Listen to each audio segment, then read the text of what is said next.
സ്വന്തം കഴിവിലുള്ള വിശ്വാസമാണ് വിജയത്തിലേക്കുള്ള ആദ്യ ചുവട്. തളർന്നു പോവാനും തോറ്റുപോവാനും ഒരുപാട് കാരണങ്ങളുണ്ടാവും. പക്ഷേ ജയിക്കാൻ ഒരൊറ്റ കാരണം മാത്രം: ജയിക്കണമെന്ന നമ്മുടെ ഉറച്ച തീരുമാനം. നിങ്ങൾ ജീവിതത്തെ ആത്മാർത്ഥമായി സ്നേഹിക്കുന്നുവെങ്കിൽ സമയം പാഴാക്കരുത്. കാരണം ഈ സമയമാണ് നിങ്ങളുടെ ജീവിതം.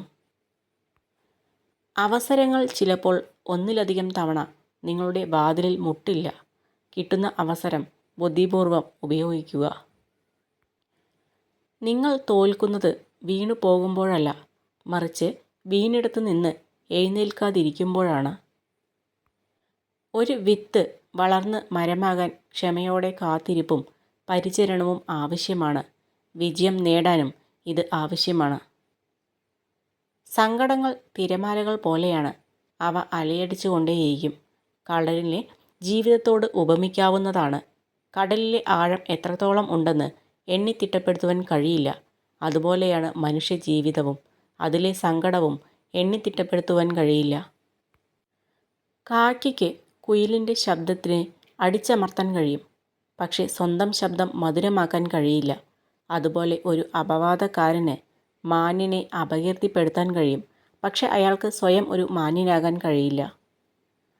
ജീവിതത്തിലെ പകുതി ദുഃഖങ്ങൾ തെറ്റായ ആളുകളെ വിശ്വസിക്കുന്നതിലൂടെയും പകുതി ദുഃഖങ്ങൾ നല്ല ആളുകളെ സംശയിക്കുന്നതിലൂടെയും ഉണ്ടാകുന്നു.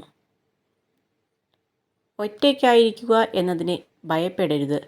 കാരണം നിങ്ങളുടെ ലക്ഷ്യങ്ങൾ നിങ്ങളുടേത് മാത്രമാണ്.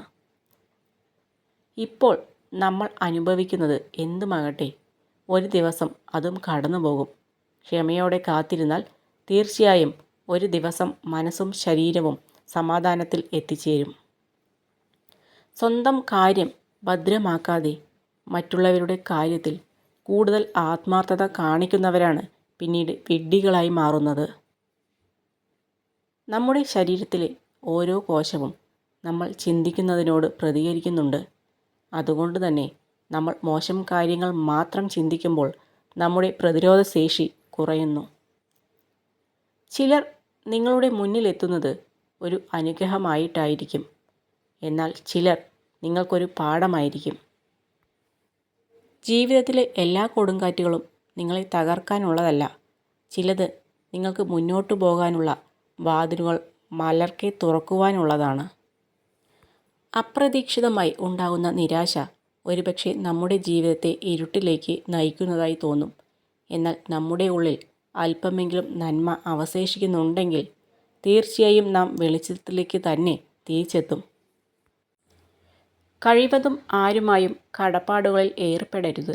ഒരിക്കൽ അതൊക്കെയും നമുക്ക് നേരെയുള്ള ആയുധങ്ങളായി മാറും. പിൻവാങ്ങുവാൻ പോലും സാധ്യമാകാത്ത വിധം അത് നമ്മെ പൂർണ്ണമായും ദുർബലമാക്കും. മനുഷ്യൻ്റെ സന്തോഷം യഥാർത്ഥത്തിൽ സംതൃപ്തിയിലാണ് ഉൾക്കൊള്ളുന്നത്. അസംതൃപ്തനായവൻ എത്ര കൈവശമുണ്ടെങ്കിലും അവൻ്റെ ആഗ്രഹങ്ങൾക്ക് അടിമയായിത്തീരുന്നു. നമ്മുടെ ഇന്നത്തെ ജീവിതം നമ്മൾ ഇന്നലെ വരെ എന്ത് ചിന്തിച്ചു എന്നുള്ളതാണ്. നമ്മുടെ നാളത്തെ ജീവിതം നമ്മൾ ഇന്ന് എന്ത് ചിന്തിക്കുന്നുവോ അതായി തീരും. നമ്മുടെ ജീവിതം നമ്മുടെ മനസ്സിൻ്റെ സൃഷ്ടിയാണ്.